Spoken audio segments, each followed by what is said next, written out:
Hard times bye the Dickens. सबसे पहले Dickens की राइटिंग है तो समझ जाओ कि राइटिंग बहुत ज़्यादा बड़ी होगी, सबसे ज़्यादा तुम्हें कैरेक्टर्स मिलेंगे। तो इतने ज़्यादा कैरेक्टर्स होंगे कि कैरेक्टर को याद करना बहुत मुश्किल हो सकता है। बाकी ये टेल ऑफ टू सिटीज़ है, यानी दो सिटीज़ की कहानी है यहाँ पे। और ये दोनों सिटी सच में एक हाईफाई सिटी है। एक हमारे पास क्या है, लंदन, और दूसरा हमारे पास क्या है, पेरिस। और अगर मैं कंट्री की बात करूं तो कंट्री में अगर एक को हम करेंगे दैट इज इंग्लैंड, और सेकेंड अगर हम बात करेंगे तो क्या, फ्रांस। एक तरफ इंग्लैंड है और दूसरी तरफ फ्रांस है। और जो सीन सेटअप कर रखा है वो 1775 के अराउंड है। 1775 में पहला सीन चलेगा, फिर 1780 में पहुंचेंगे। 1780 के बाद हम पहुंचने वाले 1789। और ये तो एक हिस्टोरिकल ईयर है, इसे हर कोई जानता है। 1789 किस लिए फेमस है? वेरी गुड, फ्रेंच रिवॉल्यूशन, यानी फ्रांसीसी क्रांति। और फ्रेंच रिवॉल्यूशन का मेन आइडिया क्या था? इक्वालिटी, लिबर्टी और फ्रेटर्निटी, भाईचारा। यानी क्योंकि राइटिंग जो है, जैसे कि हम देखेंगे, इसको कितने पार्ट्स में डिवाइड कर रखा था। Book the first, first book को इन्होंने क्या रखा, रिकॉल टू लाइफ, ये इसका फर्स्ट पार्ट है। The second is the golden thread, ये इसका सेकंड पार्ट है। और थर्ड हमारे पास है द ट्रैक ऑफ स्टॉर्म, ये थर्ड पार्ट है। तो पहले तो ये ध्यान रखना है, ये ओरिजिनल बुक है और इसमें से हमें ये ध्यान रखना है कि कितने पार्ट्स में डिवाइडेड है। तो ये विक्टोरियन जो राइटिंग है, क्योंकि विक्टोरियन फेज की राइटिंग है। और विक्टोरियन एरा किस किस टाइम से कब तक का है? 1837 से लेके 1901 तक। और ये जो हमारे पास जो वर्क है, यानी जिस वर्क को हम डिस्कस कर रहे हैं, tale of the two cities, ये जो पब्लिश हुई है 1859 में। और ये ईयर भी हिस्टोरिकल है, सब जानते हैं इस ईयर को। 1859 में द फेमस थ्योरी आई, और थ्योरी का नाम क्या है? Origin of new species, origin of new species. और ये ओरिजिन ऑफ न्यू स्पेसिस किसने दिया था? चार्ल्स डार्विन, साइंटिस्ट उस समय का। और जहाँ पे कंसेप्ट रखा गया था कि हम सब जो है वो जानवर है, और हम सब तीन चार चीज़ों के लिए आपस में लड़ते हैं, शेल्टर के लिए, फूड के लिए, and for sex, that is the mating. तो यानी कोई भी इंसान जो है भगवान का बच्चा नहीं है धरती पर, ना हमारा भगवान से कोई कनेक्शन, हम सब एनिमल है। तो इस 1859 की थ्योरी के बाद जो है एक कंसेप्ट आ गया, that is called Victorian duality. इसको एक और नाम से जानते हैं, इज अ विक्टोरियन कॉम्प्रोमाइज। और ये मेन सेंस है 1831 से 37 से लेकर 1901 तक। विक्टोरियन कॉम्प्रोमाइज से मतलब है अब जो लोग हैं वो एक ड्यूअल कंसेप्ट में फंस गए हैं, या तो हम ह्यूमंस है या हम एनिमल है। अब इसके बीच में क्या है, कंफ्यूजन इतना ज़्यादा हो गया कि कुछ लोग जो है वो अपने आप को एनिमल कंसीडर करने लगे। और इसकी वजह से हमें देखा कि सोसाइटी में किस तरह से चेंजेस आने शुरू हो गए। सोसाइटी में क्या होने लग गया, जो कल्चर है वो ख़त्म होने लग गया, जिसको मैथ्यू आर्नोल्ड ने भी अपनी राइटिंग में प्रेजेंट किया, कल्चर एंड एनार्की। और इसकी वजह से कई सारे ब्रॉथल खुलने शुरू हो गए, प्रोस्टिट्यूशन होने लग गया, प्रोस्टिट्यूशन जैसे काम, यानी जिस्म का धंधा शुरू हो गया, क्योंकि जब एनिमल है तो कुछ भी चलेगा। तो यही विक्टोरियन कॉम्प्रोमाइज है। विक्टोरियन कॉम्प्रोमाइज का मतलब है कि दोनों चीज में से क्या करना है, जहां इंसान कंफ्यूजन में पहुंच जाए उसी को विक्टोरियन कॉम्प्रोमाइज कहते हैं। और एक और बात है, 1850 हमें पता है this is the zenith point, एक सबसे ऊपर का पॉइंट है regarding to the industrialization phase of the England. England में इस समय क्या है, इंडस्ट्रियलाइजेशन चल रही है। और इंडस्ट्रियलाइजेशन की वजह से जहाँ पे इंडस्ट्रियलाइजेशन है वहाँ पे क्या है, कैपिटलिज्म है। और जहाँ पे कैपिटलिज्म है वहाँ पे क्या है, कल्चर हो ही नहीं सकता। तो कल्चरल रूट्स जो है वो क्या होने लग जाएंगे, वहाँ पे डिसइंटेंगल होने शुरू हो जाएंगे, वो हटने लग जाएंगे, अपरूट होना शुरू हो जाएगा। और वहीं पे क्या है, कल्चर डिसॉल्व होने लग जाएगा। इस तरह के जो कंसेप्ट है, this is called Victorian compromise. और ऐसे टाइम पे लिखा है यहाँ पे डिकन्स ने। तो चार्ल्स डिकन जिनकी फेमस राइटिंग, मतलब सारी राइटिंग फेमस है, मतलब मोस्ट फेमस राइटिंग कौन सी है? विद हार्ड टाइम्स, है ना, जिसको हम जानते हैं फॉर द इंडस्ट्रियलाइजेशन। अब ये देखो, ये अगर इंग्लिश लिटरेचर के रियल स्टूडेंट है और इवन फॉर द इंटरव्यू के लिए तैयारी कर रहे हैं, और अगर विक्टोरियन एज समझ रहे हो तुम, तो विक्टोरियन एज को एक सही तरह से अगर पोएम के फॉर्म में समझाना हो तो आर्नोल्ड है, मैथ्यू आर्नोल्ड है। और कौन है, जैसे मैथ्यू आर्नोल्ड की Dover beach, the scholar Gypsy, जिसकी कई लाइन्स ऐसी है। और दूसरी तरफ हमारे पास टेनिसन है। टेनिसन की भी बहुत अच्छी अच्छी लाइन्स है जो कि तुम्हें विक्टोरियन फेज की डार्क रियलिटी दिखाएगी। और अगर हमें किसी नॉवल में बात करना हो या ड्रामा में बात करना हो, तो हमारे पास जो राइटिंग है वो टेल ऑफ टू सिटीज है। इसकी स्टार्टिंग लाइन तुम्हें रटनी है। कहाँ तक रट सकते हो? यहाँ तक। ये डायरेक्ट लाइन ही पूछी जाती है, ये लाइन जो है कौन से वर्क की है और कौन से नॉवल की है, और ये कौन सी लाइन, इस लाइन से हमें क्या पता चलता है। देखो जैसे तुम चैप्टर 1 में पहुंचोगे तो यहाँ की first line, it was the best of the time and it was the worst of the time, it was an age of the wisdom, it was an age of the foolishness, it was an epoch of the belief and it was an epoch of the incredulity, it was season of the light and it was a season of the darkness। तुम्हें इतना नहीं देखना, बस तुम्हें starting की ये line याद करनी है और यही तुम बोल सकते हो। ये क्या है? This is Victorian compromise. यही तो Victorian compromise. It was the best of the time, ये बहुत हसीन पल भी थे, and it was the worst of the time, और बहुत घटिया पल भी था। हसीन पल किस लिए? क्योंकि इंग्लैंड मूव कर रहा है, इंग्लैंड उस लेवल पे पहुंच गया जहाँ पे वो सबको कैप्चर कर चुका है, कॉलोनीज में कन्वर्ट कर चुका है, और साथ ही साथ क्या है यहाँ पे हमें दिखाया जा रहा है अबाउट द इंडस्ट्रियलाइजेशन, और इंडस्ट्रियलाइजेशन किस तरह से मूव ऑन हो रही है। But the second concept is about the dissolution of the culture. यहाँ पे सेकंड कंसेप्ट क्या है? Is about the dissolution of the culture, कि कल्चर खत्म होता जा रहा है। और इसके साथ और क्या है? Is about the opening of the brothel, कई सारे ब्रॉथल खुल चुके हैं। और कैपिटलिज्म ने जो है, इतना ज़्यादा कैपिटलिज्म का इन्फ्लुएंस आ गया कि कैपिटलिज्म इस तरह से बढ़ने लग गई कि उसकी वजह से जो लोअर स्टेट ऑफ सोसाइटी के जो लोग हैं, यानी जो लो लेवल पे जो सोसाइटी में जो लोग रहते हैं, उनका क्या होने लग गया, यहाँ पे उनका शोषण होना शुरू हो गया है। उनको बहुत बुरी तरह से जो है वो यूज़ किया जा रहा है। और यहीं पे मार्क्स की थ्योरी जो है, मार्क्स ने एक बारी बोला था, कार्ल मार्क्स की थ्योरी, और कार्ल मार्क्स की थ्योरी को हम जानते हैं। कार्ल मार्क्स की थ्योरी क्या थी हमारे पास, कि दो लेवल है, एक कैपिटलिज्म है जिसको एलीट क्लास बोला गया था, अपर क्लास, और सबसे नीचे वाले क्लास को क्या बोला गया? सबसे नीचे वाले को प्रोलिटेरिएट। प्रोलिटेरिएट, प्रोलिटेरिएट का मतलब होता है लेबर, लेबर क्लास। एलीट का मतलब है कैपिटलिस्टिक क्लास, बहुत पूंजीवादी लोग। और जितने ज्यादा एलीट सामान बनाते जाएंगे, उतने जितने ज्यादा लेबर सामान बनाते जाएंगे, सॉरी, उतना ज्यादा एलीट ऊपर होते जाएंगे।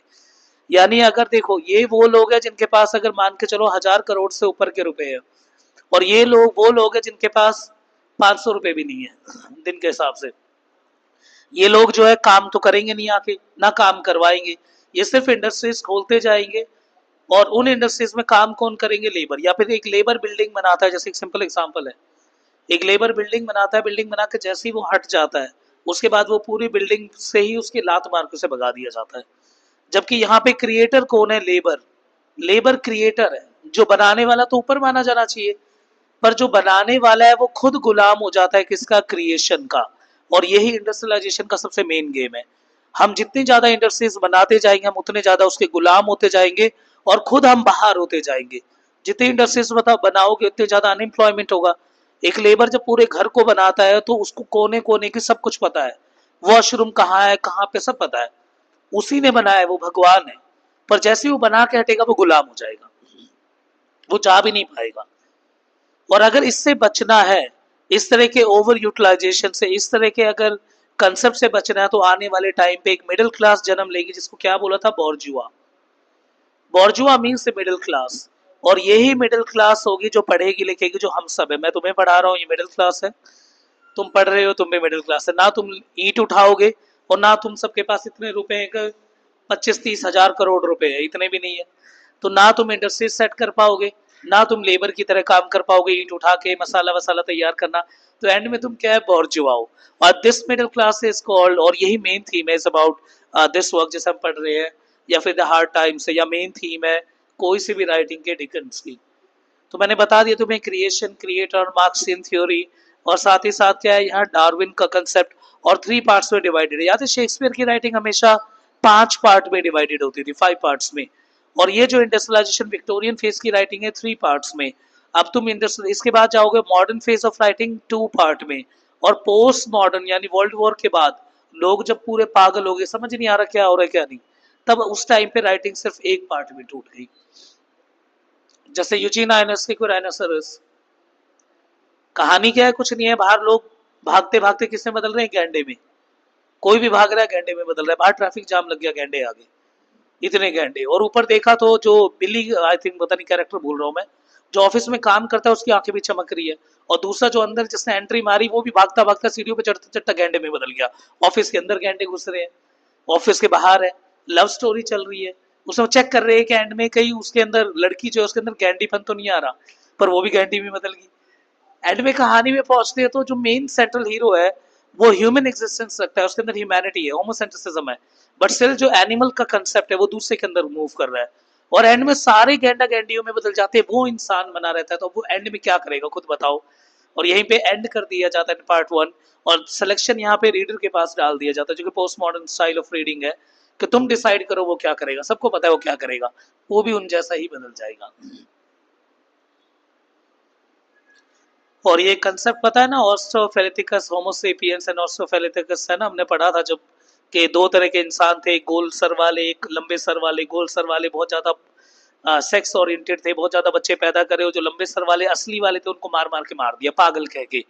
तो पागल कौन है वो डिसाइड करती है भीड़, एक साइड की भीड़ डिसाइड करेगी कौन पागल है कौन नहीं। चलो वापस आते हैं टॉपिक पे। तो ये हमारे पास डिकन्स की writing, it's a tale of two cities करेंगे। It was the best of the time, it was the worst of the time. ये लाइन तो मैं लिख के आना है, the best of the time and the worst of the time. Best of the time ये है कि इंग्लैंड जो है यहाँ पे बहुत ही ज्यादा टॉप लेवल पे जो है वो मूव कर रहा है, but there is also the revolution that one is running. पर एक क्रांति भी चल रही है इन अमेरिका, अमेरिका में क्रांति चल रही है। 1776 में अमेरिका का इंडिपेंडेंस डे मनाया जाता है, 4 जुलाई 1776। और 1776 अमेरिकन रिवॉल्यूशन, और 1789 अमेरिका के रिवॉल्यूशन ने किसको इंस्पायर किया, फ्रांस को। फ्रांस में रिवॉल्यूशन हुआ 1789 में। 1850 अमेरिका में रेनेसा आ गया। तो हम देख रहे हैं इसका, और डिकन्स बहुत ज्यादा इंस्पायर था फ्रेंच रिवॉल्यूशन से। उसका मानना है now that we are creating something different, और वो समथिंग डिफरेंट क्या है, it mean that you are demanding the right to vote from monarchial system of the government, कि तुम मोनार्की से, यानी मोनार्की मतलब राजा जो राज कर रहा है, and you are just demanding the right to vote, you mean the right to vote, right to equality and also the fraternity right. Louis 16। तो इस तरह की कहानी करेंगे अब हम, ठीक है, मूव करते हैं आगे। तो यहाँ हमारे पास अब डिकन्स है, ठीक है, तो डिकन्स की शक्ल देख लो जिसको देखनी है। तो ये डिकन्स है, पूरा नाम है चार्ल्स जॉन ह्यूफैम डिकन्स, ठीक है, पर कोई लेना देना नहीं है हमारा। Is an English novelist and also journalist, short story writer and social critic, सब था ये। That he created some of the literature best non fictional writing, बहुत ज़्यादा लिखी। फिक्शनल राइटिंग तो समझते हो जहाँ पे कैरेक्टर जो है वो रियल ना हो। And it was regarded as many of the greatest novelist of the Victorian era. Victorian era का सबसे ग्रेटेस्ट नॉवलिस्ट कौन है, एक तो डिकन्स, और भी हमें एक मिल सकता है GB Shaw. Born in Dickens हमें नहीं लेना देना, ठीक है, इट्स अ डेप्टर प्रिजन, ठीक है। जो उसके फादर थे वो, उन्होंने जो है उनके ऊपर कर्जा बहुत ज़्यादा हो गया, तो जिसकी वजह से क्या है जेल में गुजारना पड़ा काफ़ी टाइम। तो यहाँ पे एक वर्क भी नीचे कमेंट जरूर करना कि कौन सा ऐसा वर्क है डिकन्स का, कौन सा ऐसे नॉवल है जिसमें कि इस तरह का सीन दिखाया गया है कि वो जेल में काफ़ी लंबे समय तक रहा हो, और फिर उसका वो, या फिर जो वर्क हम डिस्कस करने वाले आज जो हम करेंगे, क्या पता ये उससे इंस्पायर्ड हो। बिल्कुल यही उससे इंस्पायर्ड है ना। इस वर्क में जो है, जो हमारे पास एक कैरेक्टर है वो 15 से 16 साल तक जेल पे रहेगा, and this one is directly inspired from the father of जो भी है हमारे पास Dickens. The father John was incarcerated in the debtor prison after the 3 years of the return to school and the beginning his literary career journalist। उसके बाद क्या है, 20 years 15 novels, ये सब इसके बारे में है। तो वो जो जेल का जो सीन है वो कई एक राइटिंग में नहीं, एक दो राइटिंग में और भी है। डिकन्स के लिटरेरी सक्सेस शुरुआत हुई थी 1836 में, जहाँ पे सीरियल पब्लिकेशन द पिकविक पेपर जो पहला वर्क था वो करा। सीरियल पब्लिकेशन का मतलब क्या है, एज एन मैगजीन था ये। मैगजीन एक short form of essay type का, जैसे कॉफी वॉफी के साथ रख दिया, तो जैसे रूटीन मैगजीन होता है ना, इस तरह से पिकविक पेपर आते था ये। और यहाँ से जो है काफ़ी हवा बनी डिकन्स की, और उसके बाद डिकन्स का नाम फेमस हो गया। इसके बाद जैसे कि David Copperfield seem to reflect on disability and the Dickens with a positive feature। और यहाँ पे भी और दिखाया गया, नहीं बस मेन में ध्यान रखो, डेविड कॉपरफील्ड बहुत फेमस राइटिंग है। क्रिसमस कैरल छोटे बच्चों के लिए लिखी गई थी, बट स्टिल ये शॉर्ट स्टोरी है बहुत ही फेमस। इसमें किस तरह से क्रिसमस का सीन दिखाया गया, और एक घोस्ट आता है और वो आके बोलता है कि एक जो मेन है इसमें वो खूब सारे पैसे खा के बैठा हुआ है, और उससे पूछता है कि तुझे क्या करना है, अगर तेरे को, अगर आज ही मैं तेरे को उठा के ले जाऊंगा, आई थिंक क्रूज नाम है उसका, आज ही मैं तेरे को उठा के ले जाऊंगा, अगर तेरे को बचना है तो तूने जो पाप किए हैं उसके वो सारा कुछ सही कर। तो इस तरह का वो है। Oliver Twist great expectation, bleak house, a tale of two cities जिसको आज हम पढ़ेंगे, 1859 in the first is the London and the second is the Paris. It was the best of the time, best London के लिए, and the worst of the time वो Paris के लिए, क्योंकि फ्रांस है पेरिस में, वहाँ पे फ्रेंच रिवॉल्यूशन चल रहा है। डिकेंसियन एक नया शब्द इंग्लिश में यूज होता है जो आम तौर पे कोई भी यूज कर सकता है, जिसको डिस्क्राइब किया जाता है the reminiscent of the Dickens as his writing the poor social and the working condition. अगर कोई भी ऐसी राइटिंग हो जिसमें कि पुअर कंडीशन दिखाया, चाइल्ड लेबर जैसा कंसेप्ट दिखाया जाए, या फिर सोशल और वर्किंग कंडीशन बहुत ही डिप्रेस लेवल पे, डाउनग्रेडेड लेवल पे दिखाया जाए, तो हम बोल सकते हैं this is the Dickensian way of writing, या this is the Dickensian style. तो ये डिकेंसियन स्टाइल है। जैसे काफ्केसियन स्टाइल था, फ्रेंच काफ्का जैसे मेटामॉर्फोसिस लिखी थी। काफ्केसियन स्टाइल क्या है, तुमने एक कोई भी कैरेक्टर है उसके एकदम रूप को बदलता दिखा दिया, रातों रात वो कीड़े में बदल गया, तो वो काफ्केसियन स्टाइल है। ऐसे डिकेंसियन स्टाइल का मतलब क्या है, जहां समाज के बिल्कुल लो लेवल के लोगों को तुमने उठाया और उसकी तुम कंडीशन दिखा रहे हो, that is called the Dickensian style of writing. तो अब हम वर्क पढ़ेंगे यानी a tale of the two cities. तो कुछ कुछ हमने बैकग्राउंड स्टडी कर लिया है इस राइटिंग का। अब हम देखेंगे इसमें क्या और पैटर्न है और क्या किस चीज पे ध्यान देना है। सबसे पहले a tale of the two cities by the Dickens, और ये मैं कवर करने वाला हूँ यहाँ पे। और अगर कोई स्पेशल रिक्वेस्ट है तो इस नंबर पे 8882623821 पे आप मुझे रिक्वेस्ट कर देना, और कोई स्पेशल वीडियो अगर चाहिए तो। और नीचे कमेंट यार जरूर किया करो, और सब्सक्राइबर बढ़ा दो ये जरूरी है। चलो यहाँ पे डिकन्स के बारे में बता रहा था। He left school at the age of the 15, 15 साल की उम्र में स्कूल को छोड़ दिया, बहुत अच्छा काम किया इसने वैसे। इसके बाद एक्वायर्ड एक्सटेंसिव नॉलेज, जॉब में क्या पहले क्लर्क के काम किया, फिर रिपोर्टर का काम किया, फिर जर्नलिस्ट का काम किया, फिर नॉवलिस्ट का काम किया, इससे पहले एज एन सेल्समैन भी काम किया था। तो काफी कुछ है, इसलिए अलग अलग नॉलेज की। देखो अब जो बंदा इस तरह की करे तो वो लो लेवल, जैसे हम प्रोलिटेरिएट बोलते हैं, सोसाइटी के लो लेवल की उसके पास बहुत अच्छी समझ होगी, और वो दिखते भी है इसकी राइटिंग में। He worked for producing the magazine Household Work, Oliver Twist, Bleak House, Great Expectation, David Copperfield, all the writing, सारी राइटिंग इसकी फेमस हुई सब। कोई ऐसी राइटिंग थी नहीं जो कि तुम ऐसे बोल सकते हो कि जो फेमस नहीं हो, सारी राइटिंग फेमस थी इसकी। और यहाँ पे मूव करते हैं historical context of a tale of the two cities. Like American revolution, French revolution was launch in the spirit of the racial and the political liberty, हम पढ़ चुके हैं। The French Revolution devolved the terror of the violent beheading of the very citizen that who overthrew the tyrannous French monarchy. French revolution में एक सच में एक revolution था। America तो आजाद हुआ था, पर अमेरिका में मोनार्कियल सिस्टम नहीं था जहाँ पे राजा राज कर रहा हो, पर फ्रांस में राजा राज कर रहा था लुइस 16, उसको उखाड़ के बाहर फेंकना है। और इस तरह का रिवोल्यूशन है, इसीलिए जो स्टार्टिंग की जो लाइन है, it was the best of the time that is for the London, जो मैं बोल रहा हूँ it was the worst of the time that is for the Paris. क्योंकि पेरिस में क्या है, फ्रेंच रिवोल्यूशन होने वाला है वहां पे, सॉरी फ्रांस, ठीक है, फ्रांस में जो है वो फ्रेंच रिवोल्यूशन होने वाला है, तो वही दिखाया जा रहा है यहाँ पे। इंग्लिश रिवोल्यूशन, डिकन्स की the tale of the two cities help to avoid the potential crisis. कुछ और भी बुक है जो इसी से कनेक्टेड है, जैसे कि वॉल्टर स्कॉट ने राइटिंग लिखी है, ऐसे ही जॉर्ज इलियट की अगर मिडिल मार्च पढ़ी हो, वो भी कुछ इसी तरह की राइटिंग है। बाकी तो अपना इंटरेस्ट है, अगर जो जो राइटिंग पढ़ रखी है तुमने उसे मैच कर सकते हो। फुल टाइटल यही है, टेल ऑफ टू सिटीज। कब लिखी गई है, 1859, जब डार्विन की थ्योरी आई थी। And the rockstar and the London यहाँ पे सीन सेट है, पब्लिश 1859, विक्टोरियन एरा है, और द हिस्टोरिकल नॉवल है। याद रखना हिस्टोरिकल नॉवल क्यों है, क्योंकि इसमें कहानी जो है वो फ्रेंच रिवोल्यूशन का बैकग्राउंड में चलती रहेगी। एक तरफ लंदन, एक तरफ पेरिस, और सिडनी कार्टन वो तो आगे देखेंगे हम क्या है इसमें।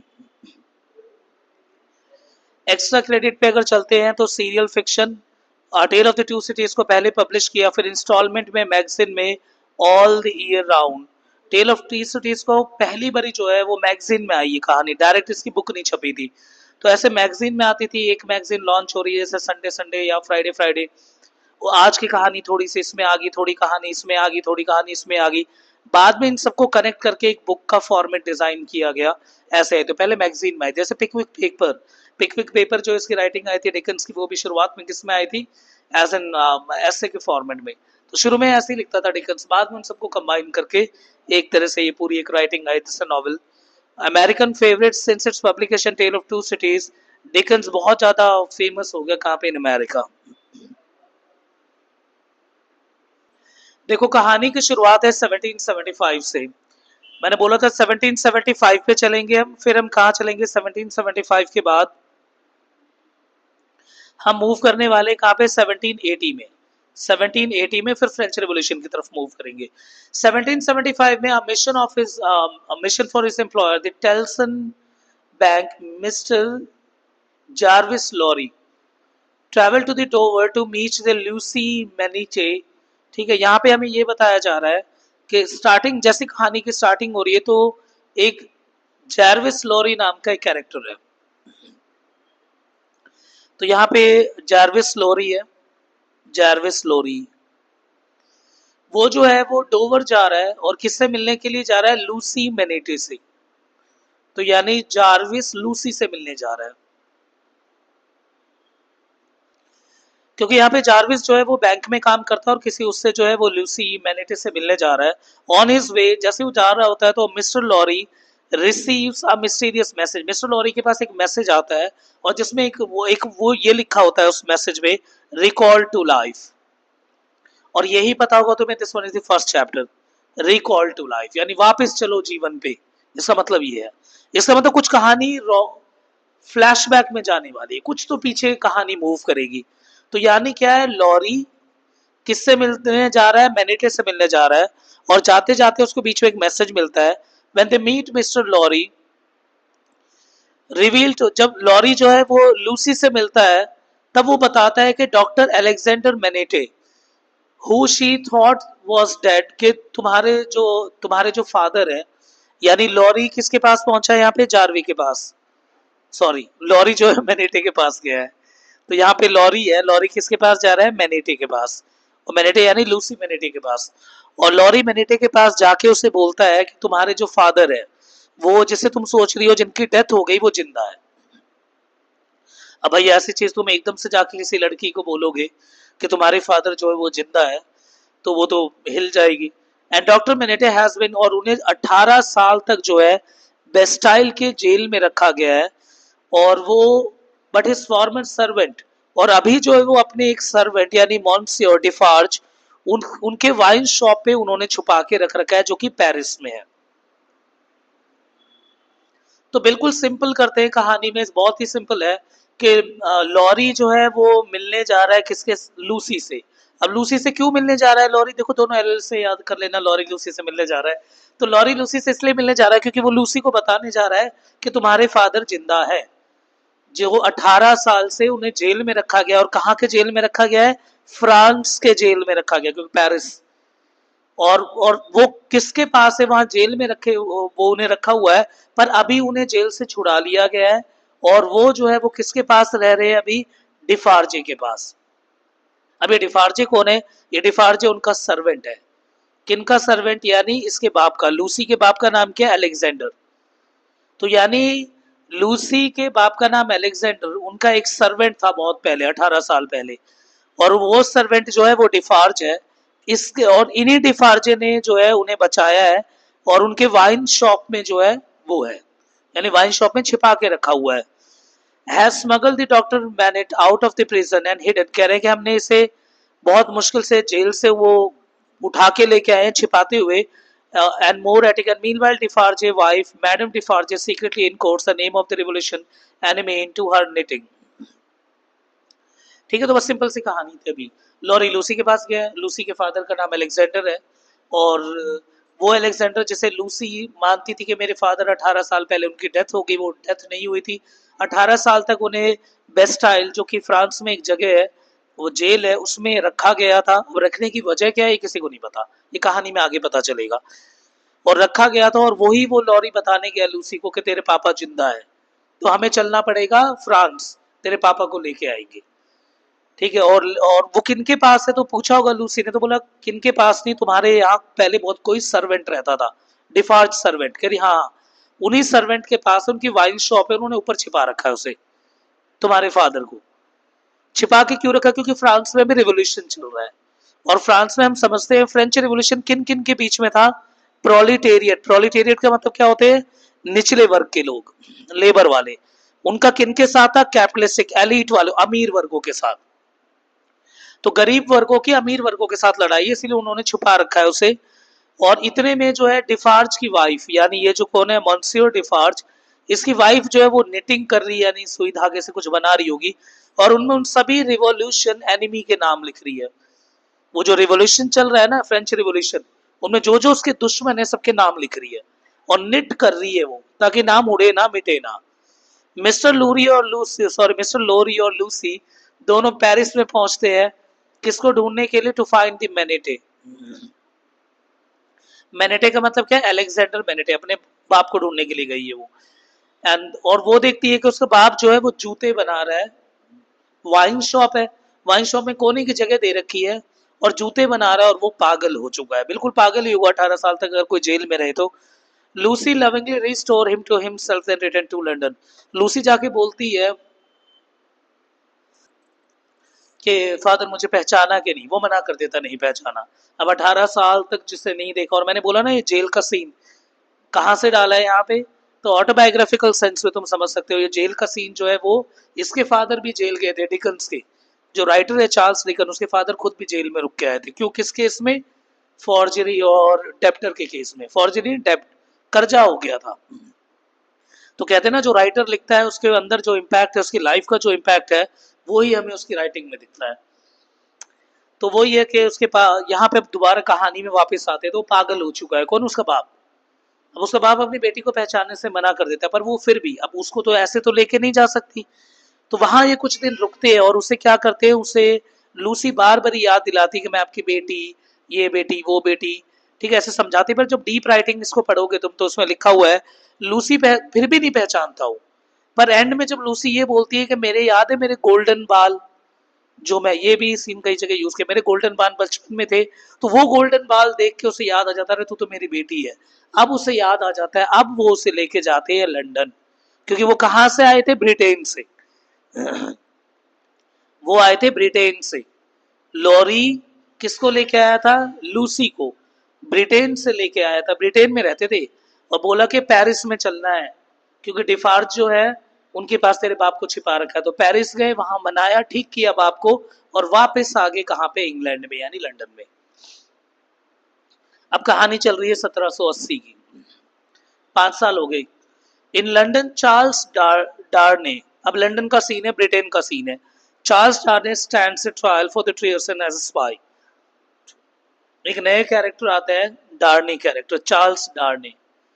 चार्ल्स डार्ने का सीन दिखाया गया लंदन में, उसके ऊपर ट्रायल चल रहा है, केस चल रहा है, एज अ ट्रेसन फॉर स्पाई, क्योंकि वो यहाँ की खुफिया इंफॉर्मेशन कहाँ पहुंचा रहा है, फ्रांस में।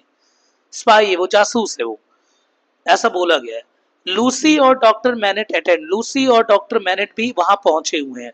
अब इसका कुछ तो रिश्ता होगा किसके साथ, चार्ल्स के साथ। क्यों पहुंचे हुए हैं, क्योंकि having met Darnay during the return from France, जब वो फ्रांस से वापस आ रहे थे 5 साल पहले, फिर कहानी गई 5 साल पहले, 1775 में, जब वो फ्रांस से वापस आ रहे थे, कहा, ब्रिटेन में, जब वो अपने बाप को सही करके लेके आ रही होती है, तब ये भी उनके साथ वापस आया था, ये भी इनके साथ ही आया था। तब ये जान पहचान होगी, होते नहीं है, बस में तुम चल रहे हो, और क्या हाल है भाई, कहाँ से आ रहे हो, तो बोल दिया भाई यहाँ गुड़गांव से आ रहा हूँ, यहाँ से आ रहा हूँ, वहां से आ रहा हूँ, इस तरह का सीन था, तो दोस्त बन गए थे। तो इसीलिए इन्हें भी बुलाया गया है कोर्ट में कि भाई तुम्हारा क्या सीन है इसके साथ, ये जासूस है। तो आया, तो ये दोनों भी थे, ये दोनों से कोई बुलाया गया है कि पूछताछ के लिए कि भाई तुम इसे कैसे जानते हो।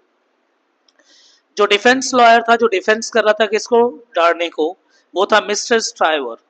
But it is bold looking associate the Sydney Carton who wins the case.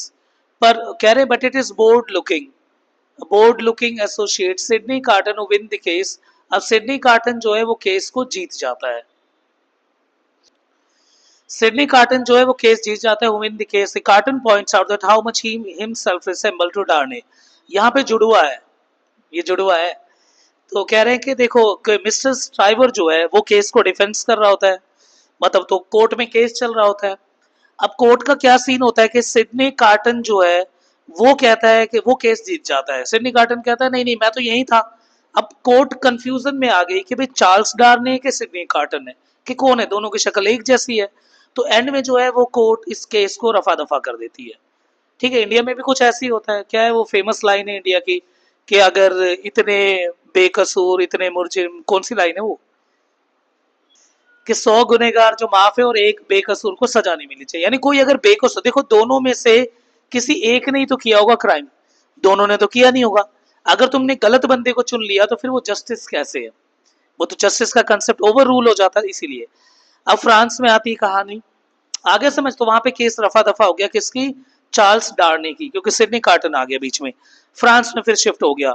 Aristocratic wallows in the luxury and the ignores the suffering of the Marquis Saint Evremonde recklessly run over and kills a child with a carriage। कह रहे France में एक बहुत अमीर दिखाया गया marquis Saint एवरमोंड, बहुत अमीर है। ये अपने बग्गी पे जा रहा था, वो होते हैं ना वो अमीर लोग जिसमें जाते हैं घोड़े सा आगे होता है और पीछे वो बग्गी से उसमें जाता कट कट कट कट ऐसे करता हुआ, और इसके पैरों के नहीं, घोड़े के पैर के नीचे एक छोटा बच्चा आ जाता है और वो मर जाता है। At this castle, he meets his nephew Charles Evermont, AKN, who has returned to France to renounce his family। और ये क्या करता है देखो, वो पैर के नीचे तो आके मर गया, सबको लगता है वो रोकेगा, वो रोकता ही नहीं, वो आगे चला जाता है सिक्का फेंक के कि तेरी ये कीमत है बच्चे की। तो यहाँ पे दिखा रहे हैं किस तरह से एलीट क्लास और जो प्रोलिटेरिएट है उनके बीच में कितना ज्यादा गैप है, कि यानी ह्यूमन लाइफ की तो वैल्यू है ही नहीं, बच्चे की लाइफ की वैल्यू नहीं है। और जिस एज की राइटिंग है यहीं से तुम्हें कंसेप्ट उठाना है जब तुम आंसर राइटिंग लिखते हो। तो हमें पता है हम इंडस्ट्रियलाइजेशन एज को पढ़ रहे हैं, बिल्कुल सही, हम डिकन्स को पढ़ रहे हैं, बिल्कुल सही। डिकन्स हमेशा किस साइड होता था, प्रोलेटेरिएट के साइड, लो वर्किंग क्लास को दिखाता था, इसी को हम क्या बोलते हैं, डिकन्सियन स्टाइल। और यहाँ पे चाइल्ड लेबर इस तरह के कंसेप्ट को दिखाना डिकन्स का एक अलग ही एंगल था।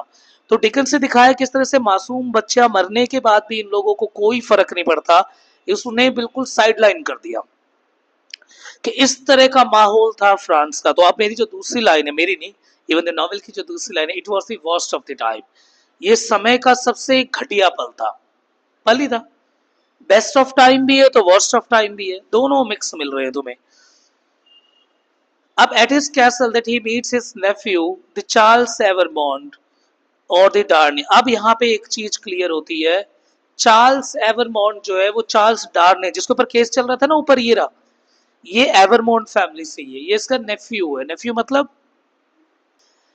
भांजा यानी बहन का लड़का, ठीक है। तो चार्ल्स एवरमोंड है जिसने कि अपना नाम चार्ल्स डार्न है, वो एवरमोंड फैमिली से है। वो फ्रांस आया है टू रिनाउंस हिज फैमिली, अपनी फैमिली के साथ सारे कनेक्शन काटने के लिए। देखो चार्ल्स डार्न वहां पे आजाद हो गया ना, उस पर ट्रायल जो चल रहा था वो हट गया। अब वो फ्रांस आया है। फ्रांस क्यों आया, क्योंकि वो एवरमोंड से अपनी सब कुछ हटाना चाहता था, क्योंकि एवरमोंड फैमिली फुल घमंडी थी, वो तुमने देखा, बच्चा मर गया पर इनको फर्क नहीं पड़ा, इन्होंने सिक्का उड़ा के चलते बने ये। That night the Marquis is murdered in his sleep, उसी रात मार्क्वेस को मार दिया। मार्क्वेस यानी वही जिसका ये नेफ्यू है, मार्क्वेस का ही तो भांजा है ये ना मार्क्वेस सेंट एवरमोंड, इसी का भांजा है कौन, चार्ल्स एवरमोंड, यानी इसकी बहन का लड़का है चार्ल्स। तो ये वापस आया था यही बात करने के लिए कि मेरे को सारे कनेक्शन काटने हैं, ठीक है। तो अब यहाँ पे क्या होता है, जो मार्क्वेस है मर्डर्ड इन स्लीप, मार्क्वेस को मार दिया सोते हुए। किसने मारा होगा बताओ, चलो किसने मारा होगा मार्क्वेस को, क्या करके आया है मार्क्वेस अभी, एक बच्चे को मार के आया है और उस पर पैसा उछाल के आया है, तो उसके फादर ने इसे मारा है, उसके बाप ने इसे मारा है, ठीक है। तो इसके जो बच्चा है उस बच्चे के बाप ने मार दिया गुस्से में, और यही हमें कन्फ्लिक्शन दिखा रहा है लोअर क्लास और अपर क्लास के बीच में, कि जब इतना ज्यादा गैप आ जाए कि जब इंसानियत ही डूब जाए, ऐसे में ये तो होना ही था सीन, ये तो मारेगा ही मारेगा। कहानी समझ आ रही है ना, बिल्कुल क्लियर हो रही है ना अभी तक। अब दोबारा कहानी कहाँ चलेगी, इंग्लैंड में। इंग्लैंड में Charles Stryver, Sydney Carton all frequently visit doctor Manette and Lucy. देखो चार्ल्स ये वही है, चार्ल्स चार्ल्स वही और सिडनी वही, दोनों जुड़वा। स्ट्राइवर इनका वकील जो डिफेंस कर रहा था, केस को डिफेंड कर रहा था। डॉक्टर मैनेट और लूसी, डॉक्टर मैनेट का मतलब वो लूसी का बाप, और लूसी सब है वहां पे। Mister Stryver plan to propose to Lucy, Stryver सोचता है अब तो मौका मिल गया, लूसी को प्रपोज कर देता हूँ। अच्छा दिल भी धड़क रहा है लूसी को देख के इनका। बट मिस्टर लोरी वॉन्ट्स, पर मिस्टर लोरी आ गया बीच में। ये लोरी गलत चीज है जो बार बार आ रही है बीच में ठीक है, लोरी आ गया, लोरी मना कर देता, नहीं नहीं वो नहीं लेगी तेरे प्रपोजल को, मना कर दिया भाई ड्राइवर बेचारा। Carton also admire Lucy, carton को भी भाई लूसी पे दिल आ रहा था, सिडनी कार्टन का भी लूसी पे दिल था, दिल बना देते हैं। But he tells her that how she makes him believe that despite his ruined the past, he still has a shred of the goodness deep within him. तो सिडनी कार्टन बताया गया शुरुआत के टाइम पे गुंडा टाइप का लफंगा, पर अब वो सुधर चुका है। ठीक है, तो अब वो उससे प्यार करता है, पर वो उसके लिए कुछ भी कर सकता है, पर उसे कैसे यकीन दिलाए कि अब मैं वो नहीं हूं जिस कार्टन को तुम समझते थे, अब मैं बदल चुका हूं। ठीक है, इस तरह की चीजें इसके दिमाग में चल रही है। Charles obtains Miss doctor Manette's permission to marry Lucy, और ये दोनों का तो सीन कट ही रहा था, इतने में चार्ल्स ने परमिशन ले ली उसके बाप से कि मुझे आपकी बेटी से शादी करनी है। तो चार्ल्स ही जीत गया गेम को। ठीक है, स्ट्राइवर गया और कार्टन तो कार्टन है बेचारा। ऑन दी वेडिंग डे, पर देखो दोनों कितने शरीफ है, कुछ नहीं उंगली करी, ये इंडिया में होता ना तो मार काट देते। ऑन दी वेडिंग डे पर जिस दिन शादी थी, doctor Manette relapses into the shoe making. Doctor Manette फिर से जूते बनाने लग गया, पागल हो गया, क्योंकि उसे पता चला कि चार्ल्स का नाम चार्ल्स डार्नी नहीं है, चार्ल्स का पूरा नाम है चार्ल्स एवरमॉन्ट। इसका मतलब चार्ल्स दी एवरमॉन्ट फैमिली से बिलोंग करता है, वो फैमिली जो कि फ्रांस के सबसे अमीर घरों में से है, और जो कि कोई किसी वैल्यू, किसी इंसान की वैल्यू समझते ही नहीं वो, और जो कोई मरा हुआ बच्चा हो तो उसके मुंह पे पैसे उड़ा के चले जाते हैं या फेंक के जाते हैं, जिनको कीमत नहीं है, यानी ये उस खून से है। तो इतना शौक लगता है कि दोबारा से पागल हो जाता है। ऐसी कंडीशन रियल कहानी में, रियल चार्ल्स डिकन के फादर के साथ भी यही था। कहते हैं जब जेल से छूट के आया, जब उसके ऊपर इतना सारा कुछ लगा, एक तो डिकन्स की मानसिक हालत खराब हो गई, उसके बाद फादर को भी, जब पहले अच्छी कंडीशन थी, और इसी वजह से जब जेल में गया तो उसके बाद डिकन्स ने पेपर बेचना शुरू करा। ये सब बेचता था वो, धीरे धीरे कर करके ऐसे ऐसे कर करके उठा, फिर डिकन्स इसलिए सोशल राइटर बना। चार्ल्स डिकन की रियल कहानी। तो कहते हैं इतने घटिया दिन देखे डिकन्स ने, पर फिर भी इतना महान राइटर बन गया विक्टोरियन पीरियड का। तो कह रहे हैं उसके फादर भी जब आए तो उसके बाद ट्रॉमा में ही थे कि मेरे पास इतना सब कुछ था और कैसा आरोप लगाया गया, और मैं किस तरह से एकदम से कर्जे में आ गया और वो चुका नहीं पाया, जिसकी वजह से मेरे बेटे घर सब कुछ खराब हो गया। तो वही यहाँ पे उस तरह के सीन को दोबारा रिवाइव किया जा रहा है। Mister Lorry helps him recover. अब मिस्टर लॉरी जो है वही जो कि शुरुआत में ही लेके गया था इन्हें, लूसी को इसी ने तो मिलवाया था, वो रिकवर करवाता है। किसको रिकवर करवा रहा है वो, कि भाई आप रिकवर हो जाओ, सही हो जाओ, है ना, कि उसके फादर को। और चार्ल्स और लूसी जो है soon have a daughter of their own. ठीक है, देखो चार्ल्स और लूसी अपना हनीमून एंजॉय कर रहे हैं, ठीक है, और उनकी एक बेटी हो गई। तो अब क्या है, चार्ल्स है, लूसी है, और उनकी एक बेटी है। तो बेशक फादर उसके पागल हो गए, पर चार्ल्स और लूसी ने कोई कसर नहीं छोड़ी, आपस में पूरा प्यार किया और एक बेटी को जन्म दिया। क्योंकि समरी कर रहे हैं ना, समरी में ऐसा लग रहा होगा ये क्या हो रहा है, इतनी जल्दी जल्दी, है ना, बेटी एकदम से कर दी। कहानी में तो, नॉवेल में तो बहुत लेट में ही होती है। 1789 आ गया तुम्हारा फेवरेट ईयर, 1789, और ये साल है फ्रेंच रिवॉल्यूशन का। जहां पे हमें पता है फ्रेंच रिवॉल्यूशन में क्या हुआ था, बेस्टील के जेल को तोड़ा गया था और वहां से कई सारे कैदी निकाले गए थे, पढ़ा वो 9th क्लास में फ्रेंच रिवॉल्यूशन। तो जब बेस्टील का जेल तोड़ा गया तो वो तोड़ कौन रहे हैं, डिफार्ज फैमिली। डिफार्ज फैमिली वही है, डिफार्ज,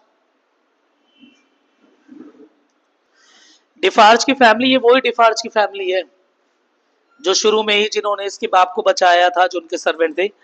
और डिफार्ज फैमिली जेल तोड़ रही है, ऐसा लग रहा है सबसे ज्यादा एक्साइटेड तो यही है पूरे फ्रांस को लेके।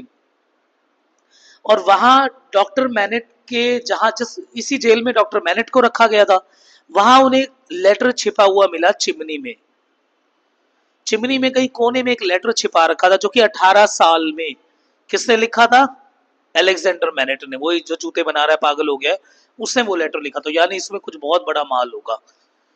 The new Republic declared. अब फ्रांस को रिपब्लिक डिक्लेयर कर दिया गया। रिपब्लिक का मतलब यहाँ की जो हेड होगा उसे चुना जाएगा, यानी वोटिंग राइट्स मिल रही है, पर फीमेल को नहीं मिली है अभी, फीमेल को मिलेगी 1900 के बाद। But it's citizen grow extremely violent, impressing and killing the aristocrat. सब कोई एरिस्टोक्रेट को मार रहे थे, जो अमीर मिले, जहां जिसको मिला अमीर मार दो। चार्ल्स का जो फॉर्मर सर्वेंट था Gabelle writes a letter from the prison asking for help. अब चार्ल्स का एक सर्वेंट है, चार्ल्स का एक सर्वेंट है। चार्ल्स कौन? ये चार्ल्स डार्ने। इसका एक सर्वेंट है जिसका नाम क्या है? गैबले। वो उसी जेल से लेटर लिख रहा है, मदद कर दो। किससे मदद मांग रहा है? वो चार्ल्स से। क्योंकि ये सर्वेंट किसके घर में था? खुद सोचो, एवरमोंट फैमिली के। और एवरमोंट फैमिली तुम्हें पता है कितनी बदनाम है। और अगर ये मदद क्यों मांग रहा है? क्योंकि अगर ये इनके टकर गया, डिफार्ज हो गए, ये डिफार्ज है, डिफॉल्टर है। और फ्रांस वालों को, क्योंकि फ्रांस में चल क्या रहा है, जो भी अमीर घर का है या उनके नौकर भी है उन्हें भी मारो। तो ये हेल्प मांग रहे हैं, जेल तोड़ रहे हैं, मेरे पास पहुंच जाएंगे, मालिक बचा लो। आप ही तो थे बचपन से जिसने हमें रखा और बचाने का समय आया है। इन्हें पता चल गया, इन्हें पता है कि मैं एवरमोंट फैमिली का नौकर हूं, पर ये मुझे मारेंगे। चार्ल्स सीक्रेटली लीव्स और चार्ल्स अभी ब्रिटेन में है। और वो ब्रिटेन से, क्योंकि अभी वो यहां से वहां गया था, रिश्ते तोड़ने आया था ना, रिश्ते तोड़ के वापस चला गया। शुरुआत हुई तो चार्ल्स आया था, हमने देखा चार्ल्स का केस चल रहा था लंदन में, फिर चार्ल्स वापस चला गया अपने रिश्ते तोड़ के। Gabelle writes a letter from the prison asking for the help. अब मदद तो करनी बहुत जरूरी है, अगर मदद नहीं करी तो भाई दिक्कत हो। बहुत अच्छा इंसान है चार्ल्स डार्ने। चार्ल्स डार्ने के अंदर वैसा ऐसा कोई गुण नहीं है जो कि बाकी एवरमोंट फैमिली में था उनके। Mister Lorry travel to Paris. Mister Lorry भी पेरिस आ गया। सारे वही अपनी ऐसी तैसी करा रहे हैं। तो लॉरी का दिल कैसे लगेगा? अब लॉरी की बहन भी शायद वही जाए। ठीक है, तो लॉरी भी वही जाता है। लॉरी सोचता है मैं भी पेरिस से जाऊंगा। और bank business and soon join by the Lucy. वहां लूसी मिल जाती है और डॉक्टर मैनेट मिल जाता है, दोनों मिलके। Because of his imprisonment doctor MANET is a local hero. अब भाई ये सब भी वही पहुंचे, सारा क्राउड अब पेरिस में पहुंच गया है, पूरी कहानी ही पेरिस में शिफ्ट है। अब वहां पे हवा है किसकी? डॉक्टर मैनेट हीरो है वहां का। क्यों हीरो? 18 साल तक कैदियों में अपनी ऐसी तैसी कराई, बुढ़ा हो गया था, सारे कैदी जानते थे भाई साहब राम राम, राम राम, और क्या हाल है? बढ़िया बस, और सुना दो, बढ़िया बस, है ना। तो ऐसे सीन था उसकी, हवा थी उसकी वहां। That he uses influence to get Charles a trial but it takes over year. अब वहां पे चार्ल्स तो गया था बचाने के लिए, किसको? गैबले को, पर चार्ल्स ही धर लिया। चार्ल्स के फिराक में तो बैठे थे वो आने दे से। चार्ल्स भी पकड़ा गया है। अब चार्ल्स को तो छुड़वाना पड़ेगा, इसीलिए ये सब यहां पहुंचे हुए हैं। वजह यही है। चार्ल्स क्या है? अब तो चार्ल्स तो हस्बैंड है भाई, किसका? लूसी का। अब लोरी तो जाएगा ही, डॉक्टर मैनेट भी जाएगा, सारे जाएंगे, बचाना तो है ही उसे। अब बचाने गए हैं तो डॉक्टर मैनेट फुल हवा बना रहा है, फुल, क्योंकि भाई हवा तो बनती है इसकी। डॉक्टर मैनेट ने पूरी जैक लगाई कि चार्ल्स को बचा लिया जाए। Over every day the Lucy walks near the prison. पर लूसी का दिल ही नहीं लग रहा था। लूसी हर रोज जो है वो जेल के आगे से जाती थी हवा उड़ाते हुए ना, परफ्यूम लगा के बिल्कुल। और दिल आता रहता, चार्ल्स को लगता होगा बाहर से जा रही है मेरी वाली। तो हाँ, इसकी जाती थी वो, सामने से रोज जा रही है। गलत चीज है, पर ये लूसी को ऐसा नहीं करना चाहिए था। Charles is finally freed after doctor Manette testifies. फिर एंड में चार्ल्स को छोड़ दिया जाता है, क्योंकि डॉक्टर मैनेट काफी बात रखता है अपनी कि भाई ऐसे ऐसे ये सीन है। बट दैट वेरी नाइट, पर उसी रात को ही इज अरेस्टेड अगेन, फिर पकड़ लिया। क्योंकि मॉन्सियर और मैडम डिफार्ज, ठीक है, इन दोनों ने लगा दिया भाई चार्ल्स नहीं छूटना चाहिए। छुटा लिया था मैनेट ने, यानी वो जूते बनाने वाले पागल वाले ने, उसे लूसी के बाप ने छुटा लिया, यानी इसके ससुर ने छुड़ा लिया था। पर फिर वो मार रहा होगा टोरा, कॉलर कूलर ऊपर करा के करके फिर पकड़ लिया, धर लिया। किसने धरा? डिफार्ज। ये वही डिफार्ज है जिनके हाथ में लेटर लगा है। कुछ तो सीन है, क्योंकि ये इसके चेप है बहुत बुरी तरह से, आगे पता चलेगा। Miss Pross and Jerry Cruncher have come to Paris to help. दो और जने आगे, माइनर कैरेक्टर है। डिकेंस की राइटिंग में और डिकेंसन स्टाइल में हमेशा याद रखना, माइनर कैरेक्टर पे ज्यादा ध्यान मत देना, बट स्टिल दो, पर इतना नहीं, क्योंकि कैरेक्टर 50 से भी ऊपर हो सकते हैं ओरिजिनल नॉवेल में। अब 50 कैरेक्टर थोड़ी कोई करेगा। On the street, they run the Mrs. Prost's brother, the Solomon Prost, whom the Jerry recognizes from the Charles English trial as the John Barsad. Sydney Carton also show up. अब कह रहे miss pros और Jerry cruncher भी आए भाई Paris में। गली में जो है, स्ट्रीट में, कह रहे they run into miss prop brother. वो मिस प्रोस के भाई के पास गए, जिसका नाम है सोलोमन प्रोस, जिसको जेरी जो है वो जानता था जब चार्ल्स का ट्रायल चल रहा था एज जॉन बरसात। एज एन ट्रायल चल रहा था। देखो ये कोई यहाँ पे भी कोई रेलेवेंट नहीं है, कहानी में ऐड कर रखा है, माइनर कैरेक्टर्स है। Sidney Carton also shows up and threatening to reveal Bastard as a spy and forces his cooperation to help the Charles. असली में जो स्पाई है, देखो बस कहानी में ये बताना चाह रहे हैं कि स्पाई का केस ही लगा था किसके ऊपर, चार्ल्स डार्नी के ऊपर। बाद में वो केस किसने ले लिया था, कौन आ गया था, सिडनी कार्टन। वहां पे याद है वो ट्रायल चला था, जुड़वे थे ये, वही है। तो ये जुड़वे थे भाई, वहां पे वो चला गया, फिर इंसाफ वहां पे कोई जस्टिस वगैरह ऐसा सीन था ही नहीं। सिडनी कार्टन पीछे लगा हुआ है किसके, इसी के, यानी सोलोमन प्रोस के। ये है स्पाई कि भाई तू अपने आप को बता दे कि तू स्पाई है। और बोला, और इसको कह रहा था एक काम कर, तू वो सब छोड़, चलो चार्ल्स की मदद करते हैं। ये चार्ल्स की मदद क्यों करना चाह रहा है? अच्छा, ये दोनों कोई भाई नहीं है, ऐसा कोई सीन नहीं है कि दोनों जुड़वा भाई है। अमिताभ बच्चन की कोई मूवी चल रही है ना, छाती पे कोई निशान दिख जाएगा तो भाई भाई निकल जाएगा ना, ये भाई नहीं है, ये भाई भाई ऐसा कुछ नहीं है। सीन ये है कि ये लूसी से प्यार करता था। याद, इससे पहले कितना बड़ा आशिक है, शुरू में क्या बोला था, लूसी के लिए मैं कुछ भी कर सकता हूँ। At the Charles second trial, दोबारा ट्रायल हो गया चार्ल्स का। डिफार्ज प्रोड्यूसर, डिफार्ज आ गए भाई। डिफार्ज ने डॉक्टर मैनेट के लेटर को दिखा दिया। लेटर देखो जज साहब, इस लेटर में हमने वहां से उठाया बेस्टिल के जेल में, और इसके ससुर ने ही लिखा था जब 18 साल जेल में था ये। तब तो शादी नहीं हुई थी इनकी, पर इसको थोड़ी पता है आगे ससुर है, पर फिर भी ये लेटर देखो आप, इस लेटर में क्या है, जिसमें लिखा हुआ था कि twin Evremonde brother Charles father and uncle brutalise the peasant girl and her brother. जिसमें ये लिखा था कि डिफार्ज जो है, डिफार्ज ये जो दो भाई थे, एवरमोंट फैमिली जो थी, एवरमोंट जिसे हमने देखा अभी, एवरमोंट दो भाई थे, उन दोनों ने किसान की एक लड़की को बहुत मारा पीटा, रेप किया और उसके भाई को भी मार दिया, हरामी थे। And then imprison the Manette to protect themselves. और ये बात किसको पता थी, मैनेट को पता चल गई थी। मैनेट यानी कौन, डॉक्टर मैनेट। इसको इन्होंने जेल में भिजवा दिया।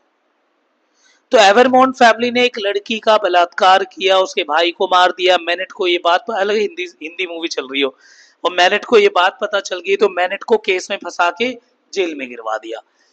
इसी चार्ल्स को सजा देनी चाहिए। तो भाई उन्हें लगा कि जज को, तो बहुत गंदी बात है, सही चीज है, पर चार्ल्स बेचारा यार, वो तो उनकी खून का है, उसी फैमिली से है। अब तो वो तो रहा ही नहीं, वो तो पहले ही मर गया, जिसको देखा वो मार दिया था ना उसे, तो जिसने अपने टायर के नीचे बच्चे को मार दिया। तो अब इसको तो कोई सजा देने की वजह से थी नहीं, पर फिर भी इतना गुस्सा था उस जज के अंदर के, जज ने बोला चार्ल्स को मौत की सजा सुनाता हूं मैं, चार्ल्स डार्नी को, and send back to prison, दोबारा इसे जेल में फेंक दो। चार्ल्स फिर गया जेल में। फिर से चार्ल्स जो है उसकी हालत बहुत बेकार हो गई। डॉक्टर मैनेट फिर से पागल हो गया, ये तो 2 बारी 3 बारी पागल हुआ है। दैट नाइट, उस रात को कार्टन को पता चला कि Madame Defarge at her wine shop plotting against Lucy. Carton जो उस रात को चुपचाप घुस गया। कार्टन वही सिडनी कार्टन, यही है बाजीगर, हार के जीतेगा मेरे ख्याल से। तो कार्टन जो है चुपचाप घुस गया उनके घर में, डिफार्जे के, भाई इनका प्लान क्या है। तो जब देखा कि डिफार्जे जो है एक और प्लॉट बना रही है कि वो अब लूसी को टपकाने के फिराक में है, लूसी और लूसी की बेटी को भी मारने के प्लानिंग में है, ताकि एवरमॉन्ट पूरी फैमिली गायब कर दे, आज के बाद एवरमॉन्ट का कोई वंश ना रहे। बहुत क्रेजी है ये। अच्छा, ये क्रेजी इतना क्यों है, क्यों टपकाने की कोशिश कर रहे हैं? तो पता चलता है कि वो जो थी, वो जो लड़की जिसका रेप किया गया, जिसे थपेड़ा मारा, वो इसकी बहन थी, डिफार्जो की। इसीलिए इतना क्रेजी किया रहे हो रहे हैं। इसीलिए डिफार्जे उनकी भी पूरी ब्लड लाइन को खत्म करना चाहते हैं कि कोई भी उनकी फैमिली का एक भी जिंदा नहीं छोड़ना। और हद तो जब होगी जब वो छोटी बेटी पे भी आगे, उसको भी मारेंगे। तो यहाँ पे हमें दिख रहा है किस तरह का अच्छा विक्टोरियन एज है, जो कि एक तरह से डीमोरल और मोरालिटी को पूरा स्ट्रैंगुलेशन दिखाया गया। विक्टोरियन कॉम्प्रोमाइज का कंसेप्ट है, विक्टोरियन ड्युअलिटी का कंसेप्ट है, और इवन किस तरह से लो सेटाइन अपर क्लास प्रोलिटेरिएट और एलीट क्लास के बीच का जो गल्फ है वो भी दिखाया गया है। कार्टन कंस्पायर, कार्टन इनका बाप निकला, असली में बाप नहीं निकला कहानी में वैसे, कि मतलब कि वो चाल चलता है लोरी के साथ, कहता है कि सब जो है बग्गी में बैठो और चलते हैं इंग्लैंड की तरफ। विद बरसात हेल्प, और बरसात की हेल्प से carton get into the Charles prison. Carton चुपके से, देखो को जेल में रखा हुआ है, चार्ल्स के प्रिजन में घुस जाता है, उसे ड्रग देता है और कपड़े बदल लेता है। यानी सिडनी कार्टन जेल में जाता है, चार्ल्स के साथ कपड़े बदल लेगा और सिडनी कार्टन अंदर पहुंच गया और सिडनी कार्टन चार्ल्स को बाहर भिजवा देगा। ऐसी कुछ 12th क्लास में भी तुमने पढ़ी थी कहानी, बताओ कौन सी कहानी हो। तो इवान सेट ओ लेवल पढ़ी हुई 12th क्लास में, अब तो सिलेबस ही बहुत रिड्यूस्ड है। बरसात drags the disguised Charles back to the Mr. Lorry carriage which bolts for the England, और वो बग्गी में बिठा के उसे ले जाती है, यानी चार्ल्स डार्ने बाहर है, अब अंदर कौन है, सिडनी कार्टन। वार है सिडनी, सिडनी के लिए तो इतना बड़ा दिल बनता है, ये ले बेटे सिडनी, तीर चला दिया भाई लोंडे ने सही बात है। ठीक है, तो मैडम डिफार्जे शोज। अच्छा यहाँ पे एक चीज देखने को मिलता है, टाइटल जो है, टाइटल अगर जीबी शॉ के हाथ में पेन दे दिया जाता और बोलते लिख बेटा, है ना, लिख बेटा नहीं, लिख राइटर, क्या टाइटल होना चाहिए, तो I think the title should B Sydney carton. Sydney carton, title Sydney carton होना चाहिए। जिस तरह से वो जा रहा है मरने के लिए, मुझे दिख रहा है वो, और अपने आप को हर जगह लेके आ रहा है, सिडनी कार्टन टाइटल पे होना चाहिए, not a tale of two cities. पर हाँ, हिस्टोरिकल टच ज्यादा था शायद डिकन्स का, इसीलिए डिकन्स ने ह्यूमन को वैल्यू ना देते हुए सोसाइटी को ज्यादा वैल्यू दी। देखा तुमने कवर पेज पे, अगर तुम और मैं, हम में से कोई राइटर होता तो हम अपना हीरो जो है वो कवर पेज पे होता टाइटल पे, द सिडनी कार्टन। पर डिकन्स ने यहाँ पे ह्यूमन वैल्यू से ज्यादा जो है सोसाइटल वैल्यू दी है, इसीलिए उसने दो सिटीज को कंपेयर करते हुए उसको टाइटल डाला है।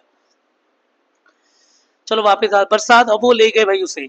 Madam Defarge shows up the Lucy apartment but Miss Pross blocks her away, the two scuffle when the Madame. अब कह रहे हैं कि मैडम डिफार्जे जो वो भी दिखी, वो लूसी के अपार्टमेंट में दिखी, but miss Pross blocks her away, पर मिस प्रॉस जो है उसे रोक लिया। मिस प्रॉस भी क्या है यहाँ पर, वो मिस प्रॉस जो है यहाँ पर वो दिखाई गई है क्योंकि से लूसी के अपार्टमेंट में है वो। और लूसी के अपार्टमेंट में दोनों के बीच में यहाँ पे जो है वो हाथापाई हो रही है। किस किस के बीच में हो रही है यहाँ पे, मैडम डिफार्ज के बीच में, और किसके बीच में हो रही है, लूसी के, जो यहाँ पे लूसी के अपार्टमेंट में मिस प्रॉस की उससे सर्वेंट है, इसके बीच में मिस प्रॉस और मैडम डिफार्ज लड़ रहे हैं। क्यों, क्योंकि मिस मैडम डिफार्ज किसको उठाने आई थी, लूसी को, और लूसी को उठाने नहीं देगी Miss Pross. Blocks her away and the two scuffle, दोनों चिपट गए एक दूसरे के। When Madame Defarge tries to draw her pistol, अरे वाह गुंडी है, तो मैडम डिफार्ज ने अपनी पिस्टल निकाली, शी एक्सीडेंटली शूट्स हरसेल्फ, पर थोड़ा निशाना चूक गया, खुद को मार गई, क्रेजी हो गई लगता है बहुत ज्यादा। ठीक है, मारूंगा ना, तो मार खुद को मार लिया इसने।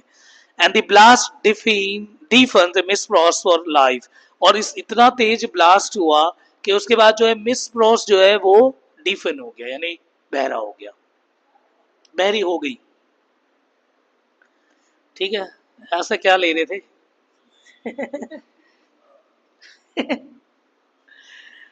ऑन हिज वे, जब वापस आए तो गिलेटिन मशीन है वो डिजाइन में रख रखी है। हमें पता है फ्रेंच रिवॉल्यूशन में, जब फ्रेंच रिवॉल्यूशन करते हैं 1789 का, तो सामने टेनिस कोर्ट था, और जो लोअर सेट ऑफ सोसाइटी के जो लोग थे, दैट्स कॉल्ड द प्रोलेटेरिएट, उन्होंने एक मशीन बना रखी थी ना, नाड़ काटने वाली, कुछ ऐसे करके, यूं ऊपर एक ब्लेड होता था, ठीक है, एक ब्लेड होता था, और नीचे ऐसे करके पूरा सिस्टम है। यहाँ गला फंसाओ किसी का, ऐसे ये मासूम बच्चे का गला फंसा दिया, और ऊपर से ब्लेड को सीधे दो, ठक, सीधा मुंडी यहाँ, ये ऐसे, ठीक है, और ये that's called the gelatin machine. Gelatin machine आविष्कार था सच में, सोचो कितना प्यारा आविष्कार करा बाहर भी। लुइस 16 को बोल रहे हैं निकल, है ना, तेरी माँ ने अगर तेरे को डैश पिलाया तो बाहर निकल। लुइस 16 निकल नहीं रहा था अपने उस पूरे, उससे क्या कहते हैं, राजमहल से, बोला निकल बाहर, और बाहर बैठे बैठे क्या करे, करना है कुछ काम, ले देकर प्रभु का बना दी जिलेटिन मशीन का नाम, मैं जिलेटिन मशीन बना दिया। आपस में बैठे हुए क्या करे टेनिस कोर्ट में, समझ ही नहीं आ रहा था। भेजा दो चारों को, जाओ भाई मामला सेट करके आओ, उन्होंने मांग लिया, वहां जाके सोचा था वोटिंग राइट्स मांगेंगे, बात ही इक्वालिटी मांगेंगे, अंदर जाके वोटिंग राइट्स मांग दिया।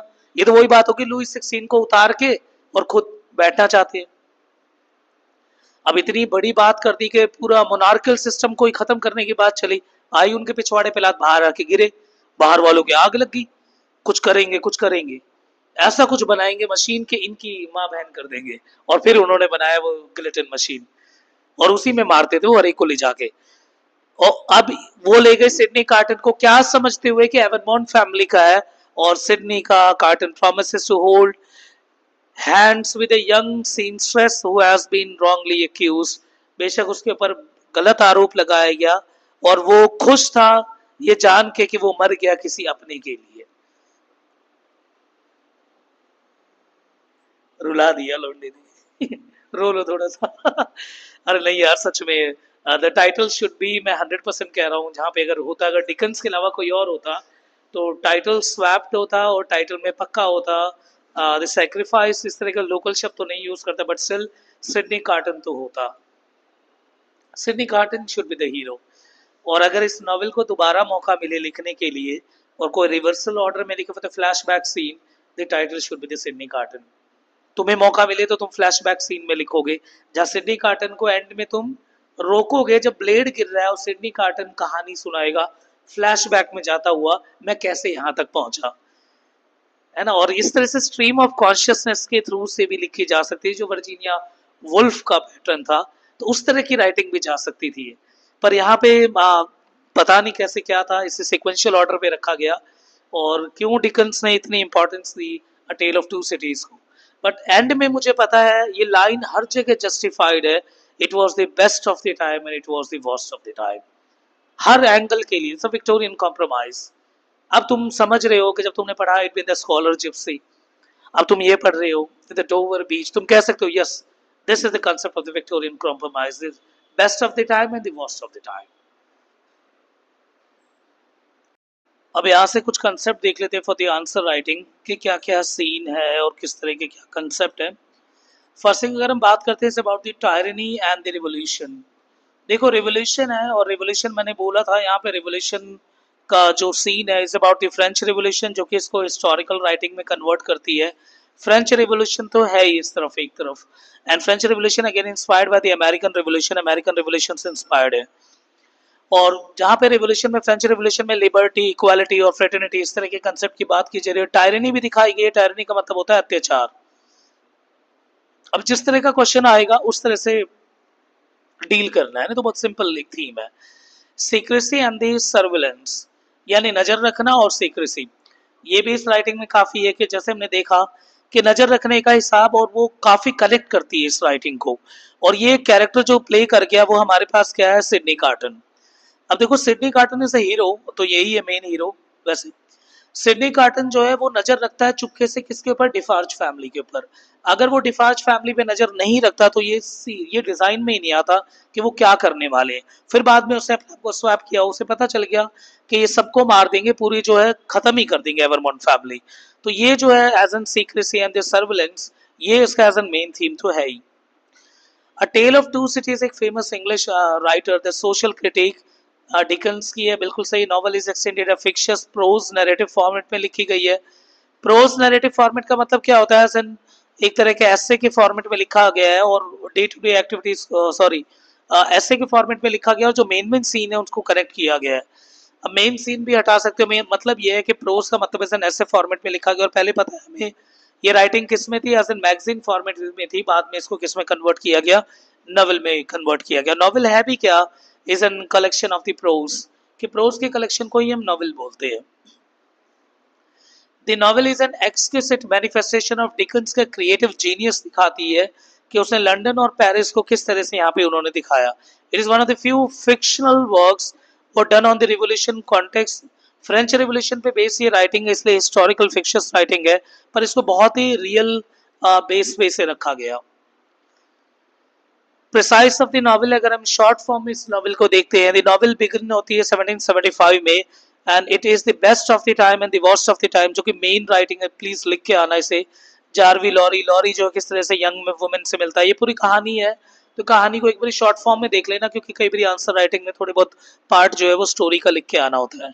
Themes and symbol and the concept, सबसे पहले लव एंड सेक्रीफाइस, ये तो सबसे मेन थीम है, ये तो पता ही होगा। सेकेंड है हमारे पास रेस्यूरेक्शन। रेस्यूरेक्ट का मतलब क्या होता है कि एक ऐसा टाइम आएगा जहां पे हम दोबारा से जिंदा हो जाएंगे और फिर सब कुछ सही हो जाएगा। एक बाइबल की थीम है, is about the beautiful manner, जिसको हम रेस्यूरेक्ट बोलते हैं। सिडनी कार्टन ने अपनी सेक्रीफाइस दिया, अपने जीवन को खत्म कर दिया लूसी के लिए, क्योंकि उसका ये मानना था एक दिन वो दोबारा आएगा और फिर उस लूसी का प्यार उसे मिलेगा। दिस इज कॉल्ड रेस्यूरेक्शन, रेस्यूरेक्ट, ठीक है, जिसको अलग अलग जगह से नाम से बुलाया गया। जैसे गीता में हम काल की बोल देते हैं, काल की धरती का अंत करेगा, फिर लेखा जोखा लिखा जाएगा। और कुरान में जलजले का दिन आएगा, उस दिन हिसाब होगा। और रेस्योरेक्ट होता है यानी द डे ऑफ जजमेंट। ये बाइबल में लिखा हुआ एक डे ऑफ जजमेंट आएगा जिस दिन हिसाब होगा। The broken wine cask, जो wine cask है, जो डिफार्जी शॉप की, the wine spilled the floor, accumulates ink, that they can use a symbol of the depict the hunger of the masses for the freedom and political power। एक जो डिफार्ज के shop में दिखाया हुआ है किस तरह से दारू नीचे गिरी हुई है और फैली हुई है, जो कि ये दिखाती है कि लोगों के अंदर कितना ज्यादा भूख है आजादी और पॉलिटिकल पावर के लिए, वो इस कंसेप्ट में यूज किया गया है। नॉवेल को शुरुआत ही की गई है डबल और कंसेप्ट ऑफ क्या विक्टोरियन कॉम्प्रोमाइज और विक्टोरियन ड्युअलिटी में, जहां पे लिखा है best of time and the worst of the time. Knitting की जा रही है जो कि creation of the big network, यहाँ पे निट किया जा रहा है, इट मींस प्लान, और ऐसे नाम को लिखा जा रहा है। कौन लिख रही है? मैडम डिफार्ज, ताकि वो सारे नाम इसमें लिस्टेड हो जाए और उससे बदला ले सके। गिलेटिन जो कि फ्रेंच रेवोल्यूशन के एक न्यू कंसेप्ट को दिखाती है, जहाँ पे रेडिकल सोशियो पॉलिटिकल चेंज आ रहा था। बहुत प्यारी लाइन है। रेडिकल का मतलब होता है कंप्लीट चेंज, और सोशियो और पॉलिटिकल मतलब समाज और पॉलिटिक्स दोनों में चेंज लेके आ रहे थे, और कई इनोसेंट लोगों ने अपनी जान दी। तो इसको यहाँ पे में दिखाया गया through Sydney Carton. Tale of two cities एक फैसिनेटिंग कॉम्बिनेशन ऑफ क्रिएटिविटी और इमेजिनेटिव, दोनों को कंबाइन किया गया था, real history and creativity. Author यहाँ पे कई थीम को कंबाइन करते हैं फ्रेंच रेवोल्यूशन में और अलग अलग कंसेप्ट को ज्वाइन किया। Novel is undoubtedly a masterpiece of the Dicken style of writing. और एनालाइज करते हैं तो among the Dickens tale of the two cities, ये एक मैच्योर नॉवलिस्ट को दिखाती है, मैच्योरिटी को दिखाती है। नॉवल दिखाती है अबाउट द इनह्यूमैनिटी, और इनह्यूमैनिटी मैंने पहले ही बोला है, दो जगह हमें काफी देखने को मिलता है। एक तो फीमेल पॉइंट ऑफ व्यू से भी देखने को मिलता है, जहाँ पे मैडम डिफार्ज खुद एक डॉटर यानी उसकी बेटी की जान लेने के पीछे लगी हुई है। एक हमें दिखता है किस तरह से एवरमोंट फैमिली एक बच्चे को ऊपर चढ़ जाती है, मतलब उसके ऊपर, और फिर भी उन्हें कोई शर्म नहीं आती, सिक्का उछाल के आगे चल देते हैं। तो this is the concept of the society, समाज को दिखाया गया यहाँ पे। थॉमस कार्लाइल बहुत इंपॉर्टेंट, याद रखना। कार्लाइल की एक फेमस राइटिंग है the history of French revolution. इसी वर्क ने इंस्पायर किया था किसको, एंड ऑल्सो डिकन्स को। तो कार्लाइल की बुक वैसे भी पूछी जाती है इवन जब आप गवर्नमेंट एग्जाम की तैयारी करते हैं। आज हमारे पास फ्रेंच रिवॉल्यूशन की इतनी डिटेल है, चाहे उस समय के जो थिंकर्स रहे हैं, चाहे रूसो, मोंटेस, है ना, चाहे मोंटेस रहे हो, चाहे इवन रूसो रहे हो, पढ़ा होगा आई थिंक तुमने, चाहे वोल्टा हो, इवन द वोल्टायर हो, इन सब की डिटेल हमें किसके अंदर मिलती है? The history of the French revolution. एक रियल हिस्टोरिकल राइटिंग है that shows the real mirror of that period. और उसके बाद Lucy Manette tale of two cities, ये तो नॉर्मल वही है। वो लंदन और पेरिस को यहाँ कंपेयर किया गया है, और अगर हमें बेस्ट टाइम बताया जाए तो London is moving for the best time. London सच में बेस्ट टाइम के लिए मूव कर रहा था, क्योंकि हम जिसकी बात कर रहे हैं 1850s, क्योंकि 1859 की राइटिंग है, और जो प्रेजेंट किया गया लंदन को इस बेस्ट कंडीशन में दिखाया गया, क्योंकि 1840s में गोल्ड रश हुआ था, सब जानते हैं। गोल्ड के लिए जो है ब्रिटेन कॉलोनीज में कन्वर्ट कर रहा था किसको? अमेरिका को, north America, Canada, Australia even. 1840s में गोल्ड रश हुआ, और गोल्ड रश के बाद ब्रिटेन जो है गोल्ड को डिक कर रहा था हर जगह से। और जब गोल्ड को उठाने के लिए कुछ चीज चाहिए तो 1855 में रेलवे यानी रेलवे बनाया ब्रिटिशर्स ने, ताकि वो गोल्ड को भर भर के लेके जाए। यहाँ पे गोल्ड ही मेन कंसेप्ट नहीं है। जो ब्रिटेन का concept of the best time, इसका मतलब क्या है? ब्रिटेन अपना इंपीरियल एटीट्यूड दिखा रहा है। और हम सब वैसे भी जानते हैं कोलोनाइजेशन के 3 स्टेप होते हैं। फर्स्ट इज इंपीरियलिज्म, अपने कल्चर को सुप्रीम दिखाओ। Second is the mercantilism, mercantilism का मतलब मर्चेंट बनो, व्यापारी बने आओ। और तीसरा क्या है? कॉलोनीज, उनको कॉलोनीज में कन्वर्ट कर दो। फिर वही डालने के बारे में बता रहे हो। देखो, तो बेस्ट टाइम भी दिखा सकते हो, तुम वर्स्ट टाइम भी दिखा सकते हो, चाहे वो किसी भी एंगल से दिखाना हो। पॉलिटिकल से भी दिखा सकते हो, सोशल से भी दिखा सकते हो, कल्चर से भी दिखा सकते हो। एक हिस्टोरिकल फिक्शन है ये राइटिंग, बिल्कुल। एस्पेक्ट ऑफ नॉवल, जैसे E.M. फॉस्टर ने लिखा है, उन्होंने बोला English novel a fiction in the prose of a certain length not less than 50,000। E.M. Forster की बहुत ही खूबसूरत राइटिंग है एस्पेक्ट ऑफ द नॉवल। आज हमें नॉवल की रियल डेफिनेशन चाहिए, what is the meaning of the novel, या novel लिखने के क्या रूल्स होने चाहिए, राउंड कैरेक्टर क्या होते हैं, फ्लैट कैरेक्टर्स क्या होते हैं। राउंड कैरेक्टर जो कहानी में अपने किरदार को बदल ले, फ्लैट कैरेक्टर जो सिंपल रहे। तो हम देखते हैं डिकन्स की राइटिंग में कैरेक्टर ज्यादातर फ्लैट कैरेक्टर्स है, सारे फ्लैट कैरेक्टर्स ही है, देख रहे हो। किसी कैरेक्टर ने अपने रोल को बदला नहीं, बदला। जो जैसा था शुरुआत से ही हमें दिख रहा था, सिडनी कार्टन दिल फेंक था, और एंड तक वो दिल फेंकता ही गया। शुरुआत से ही लग रहा था जो कैरेक्टर जैसा है वो वैसे ही। This is called the flat character. E.M. Forster ने एक बात बोली है एस्पेक्ट ऑफ नॉवल में, कि नॉवल वो होता है जो कि प्रोज में हो, और प्रोज मतलब पैराग्राफ एंड ऐसे फॉर्मेट में हो, जो 50,000 से कम हो। or metaphor of the novel in the plain and the bounded by the two chains or the mountain, neither which rises very abruptly and opposition of the poetry and the history. बोला दोनों इस तरह से चलती रहे writing के, ऐसे से मूव करते रहे पहाड़ की तरफ, कहीं पे चेन टूटे ना। ये फॉस्टर की लाइन है, फॉस्टर ने इस तरह से डिफाइन करा नॉवेल को। और अ टेल ऑफ टू सिटीज इसके बेस्ट उसमें आती है, is an best example of this. One way writer feeling is the humor. The Dickens in the English literature greatest humorist. ये humorist भी था कौन Dickens. Introduced the Penguin edition, A Tale of the Two Cities, 11th और the 14th. 14 novel लिखे, उसमें 11वां novel जो है वो टेल ऑफ टू सिटीज है, not set the period another than the Dickens. यहाँ पे बता रखा है the Dickens of the tale of two cities revolution lack the vivid humour and worth and the warmth and intimate feel to bizarre yet the familiar British experience associated with the contemporary England in his novel। बोला गया है कि किस तरह से writing लिखी गई और हम इसे ह्यूमर पे भी काउंट कर सकते हैं कि कुछ भी हो रहा है, कोई भी कट रहा है, क्यों कर रहा है, उसका उल्लू कटा है, इस तरह से हम ह्यूमर बेसिस पे भी कर सकते हैं, बट ऑल्सो एक सीरियस राइटिंग भी कंसिडर की जा सकती है। A tale of two cities is sympathetic identification दिखाती है, बिल्कुल सिंपैथी जनरेट करती है रिगार्डिंग टू द कैरेक्टर।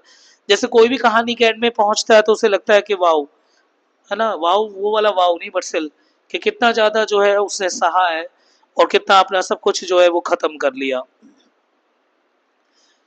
और एक दो कंसेप्ट और देख लेते हैं जहाँ पे हम थोड़ा स्टाइल एंड टेक्निक के ऊपर बात कर लेंगे। स्टाइल एंड टेक्निक के ऊपर, स्टाइल में देखते हैं तो हम इसमें रियलिस्टिक डिस्क्रिप्शन है, डिस्क्रिप्शन में अगर जाएंगे तो रियलिस्टिक वे से प्रेजेंट किया है, क्योंकि कुछ कहो ना कहो तो मतलब मेन चीज इसमें ये है, as a part of the history, history को दिखाया गया है। इमोशनल और सिंबॉलिक डेप्थ रखी गई है राइटिंग में, इमोशनल एंड सिंबॉलिक डेप्थ, एक तो ये भी ध्यान रखना जरूर, आंसर में इसे जरूर इंक्लूड करके आना। कॉन्ट्रास्ट ऐड कर रखा है स्टार्टिंग से ही, जैसे हम विक्टोरियन ड्यूअलिटी या फिर हम विक्टोरियन कॉम्प्रोमाइज बोलेंगे, कॉम्प्रोमाइज, जहाँ पे best of time and the worst of time बोला गया है। पैरेललिज्म का कंसेप्ट देखने को मिलता है यहाँ पे, पैरेललिज्म, ठीक है, पैरेललिज्म, जहाँ पे बेस्ट टाइम ऊपर चल रही है तो उसके साथ साथ वर्स्ट टाइम नीचे चल रहे हैं, दोनों साथ साथ चल रहे हैं। एक इमेजरी और एलिग्री का यूज है इसमें, इमेजरी का कंसेप्ट यूज है, काफी अलग अलग इमेजेस यूज करे हैं, जहाँ पे सिडनी कार्टन हमें ये शो कर रहा है जो हीरो है कि कितने मासूमों ने अपनी जान गंवाई फ्रेंच रेवोल्यूशन में। एक सोशल कमेंट्री भी है, ये समाज को एक चीज दिखाई गई है अबाउट, जो कि डिकन्स की ह्यूमैनिटेरियन आउटलुक है, ये डिकन्स की एक ह्यूमैनिटेरियन आउटलुक है। बेस्ट लाइन इसकी अगर मैं बोलूँ तो it was the best of the time and it was the worst of the time, जो कि बेस्ट लाइन है इसकी। एंड रिकॉल टू लाइफ, जो कि मैंने स्टार्टिंग में बताया था, रिकॉल टू लाइफ जो कि इसका फर्स्ट पार्ट है, तीनों पार्ट मैंने आपको दिखा दिया था इसमें स्टार्टिंग में ओरिजिनल बुक में। रिकॉल टू लाइफ का मतलब ये होता है रेस्योरेक्ट, के वापस आएंगे, फिर से आएंगे। और ये जो रेस्योरेक्ट है ये किस चीज को दिखा रहा है, ये दिखा रहा है हमारे सिडनी कार्टन को, सिडनी कार्टन के लिए यूज किया गया था रिकॉल टू लाइफ। एक बहुत एंड में एक बहुत प्यारी लाइन बोली थी यहाँ पे सिडनी कार्टन ने, उसको और देख लेते हैं हम यहाँ पर। It is afar, it is afar, फिर बोला the far better, it's a far and the far better thing that I do than I have ever done. बताओ कब बोला होगा इसने, it is a far better thing that I do than I have ever done.